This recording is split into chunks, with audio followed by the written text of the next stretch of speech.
नमस्कार दोस्तों, स्वागत है आपका देवशल्य फैक्ट्स में। दोस्तों, काशी में एक ब्राह्मण रामकिशन रहता था। वह अत्यंत ज्ञानी व ईश्वर भक्त था।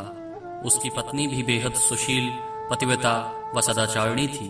दोनों पति पत्नी मिलकर बड़ी मेहनत से घर चलाते थे। उनके एक ही संतान थी सुलक्षणा, जो कि मन्नतों से पैदा हुई थी। समय के साथ साथ उस ब्राह्मण की बेटी सुलक्षणा भी बड़ी हो रही थी। उसके साथ ही पिता रामकिशन की चिंता भी बढ़ने लगी कि मेरी कन्या का विवाह कहाँ होगा, कैसे होगा, क्या वह लड़का मेरी कन्या के लिए सुयोग्य होगा। इसी चिंता से वह धीरे धीरे अस्वस्थ रहने लगे और कुछ महीनों बाद ही उनकी मृत्यु हो गई। उस ब्राह्मण की पत्नी इस घटना को सहन नहीं कर पाई और उसका भी देहांत हो गया।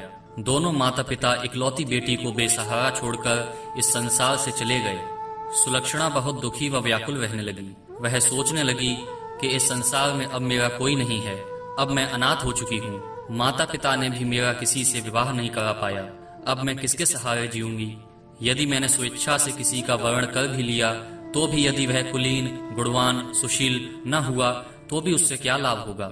इस प्रकार चिंता करती हुई वह ब्राह्मण कन्या सुलक्षणा अपने माता पिता की मृत्यु व उनके वात्सल्य को याद करते हुए बारंबार इस नश्वर संसार की निंदा करने लगी। वह सोचने लगी कि मेरे माता पिता जिन्होंने बड़े लाड़ प्यार से मुझे पाला, अब वे कहाँ चले गए। देहधारी जीव की इस अनित्यता को धिक्कार है। सुलक्षणा ने अपने मन और इंद्रियों पर काबू किया और दृढ़ता पूर्वक ब्रह्मचर्य का पालन करते हुए तपस्या में बैठ गई। जब वह तपस्या में बैठती तो नित्य उस समय एक कुत्ता अविचल भाव से आकर खड़ा हो जाता। फिर संध्या के समय कुछ घास पत्ते आदि खाकर अपने स्वामी के घर लौट जाता। इस प्रकार लगभग 5-6 वर्ष व्यतीत हो गए। एक बार भगवान शिव और माता पार्वती विचरण करते हुए वहां आ पहुंचे।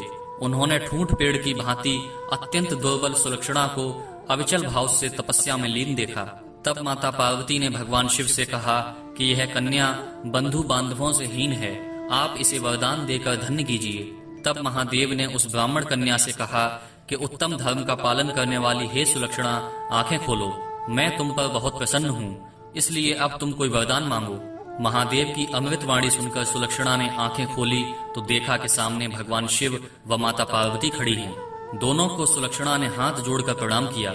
इतने में ही उसे अपने आगे खड़ा हुआ वह कुत्ता दिखाई दिया, जो कि नित्य आता था। सुलक्षणा ने सोचा कि इस जीवलोक में अपना स्वार्थ सिद्ध करने के लिए कौन मनुष्य जीवन धारण नहीं करता है, किंतु जो परोपकार के लिए जीवन धारण करता है उसी का जीवन सफल है। तब उन्होंने भगवान शिव से कहा कि यदि आप मुझे वरदान देना उचित समझते हैं तो पहले इस कुत्ते का उद्धार कीजिए। सुलक्षणा की ऐसी परोपकारी वाणी सुनकर भगवान शिव बहुत प्रसन्न हुए और माता पार्वती से कहा कि देखो देवी, संपूर्ण लोकों में वे ही धन्य हैं जो परोपकार के लिए काम करते हैं। हे देवी, अब आप ही बताएं कि सुलक्षणा और इस कुत्ते को कौन सा वरदान देना चाहिए।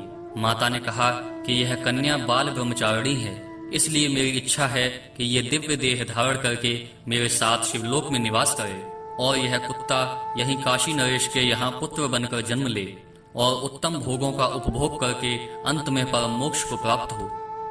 यदि आपको वीडियो पसंद आए तो कृपया इस वीडियो को लाइक, शेयर और चैनल को सब्सक्राइब अवश्य कीजिए। देवशल्य फैक्ट्स में आप ऐसी वीडियो देखते रहेंगे। धन्यवाद।